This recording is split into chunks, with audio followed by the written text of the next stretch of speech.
Hello there, how are you? Welcome back to How I Did It. Well, as you can see, I need some type of a storage system for my fuel cans, and I have opted to just build a simple open base with a lean-to top to deflect the water off of these fuel cans, and I'm going to build it over by the utility shed here on the off-grid barn property. Everything that I'm using is stuff that I had on hand, old sheet metal siding for the off-grid barn, and the metal studs that I used to build on the inside of the off-grid barn. They're all being attached with self-tapping sheet metal screws, and I used one piece of wood.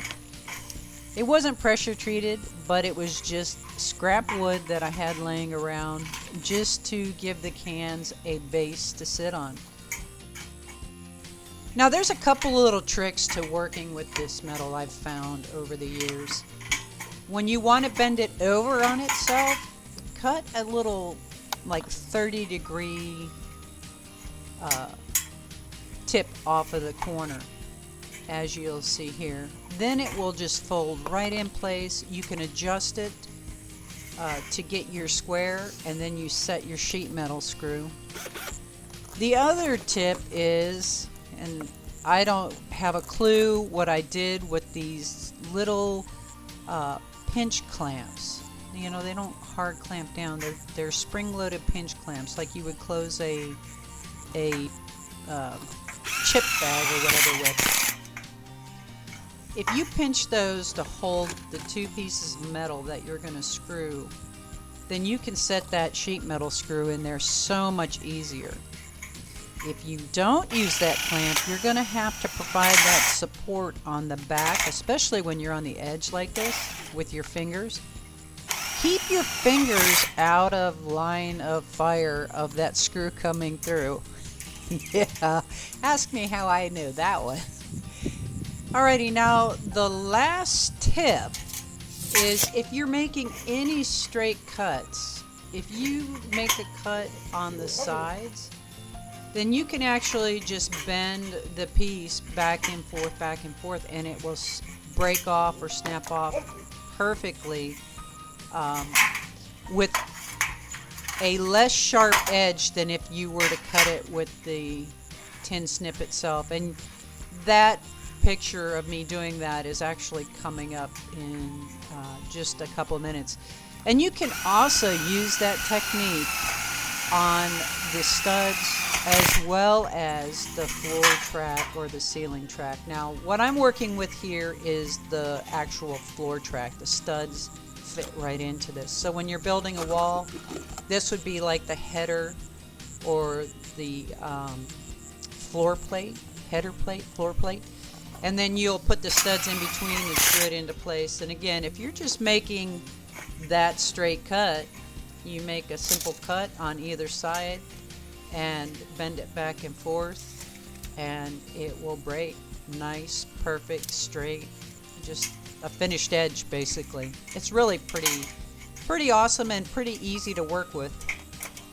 Very much like the Tinker Toy sets that you grew up with as a kid. The only difference is those came with pre-drilled holes. Here's the bending portion that I was talking about. Sorry, I've got so much of it out of frame, but you get the idea of it.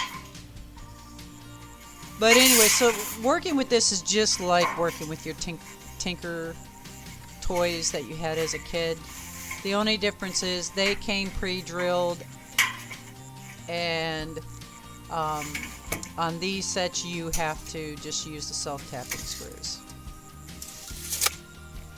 Other than that, it is pretty much just cut it and screw it together.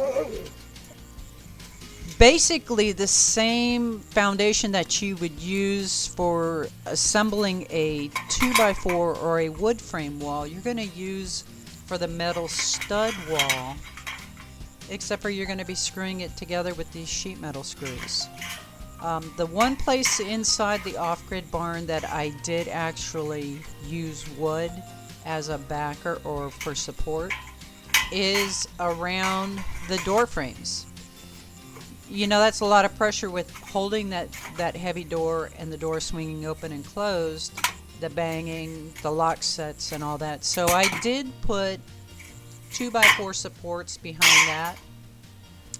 But for all the window installs and just the general walls and things, it was truly straight up these metal studs and the metal tracks. And all of them were purchased at the couple of big box stores around me. One store would have the floor track, the other one would have the studs. You go back the next time and they would have the opposite. You know, so I ended up having to purchase these at the different stores. But again, all the stuff that I'm using on this fuel can base or storage area are parts and pieces that I had left over just lying around the off-grid barn. It's really time for me to start feng shuiing some of this stuff and then get the other stuff out of the off-grid barn so the animals have their true area to go should we end up having a direct hit with a hurricane this year.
Alrighty then.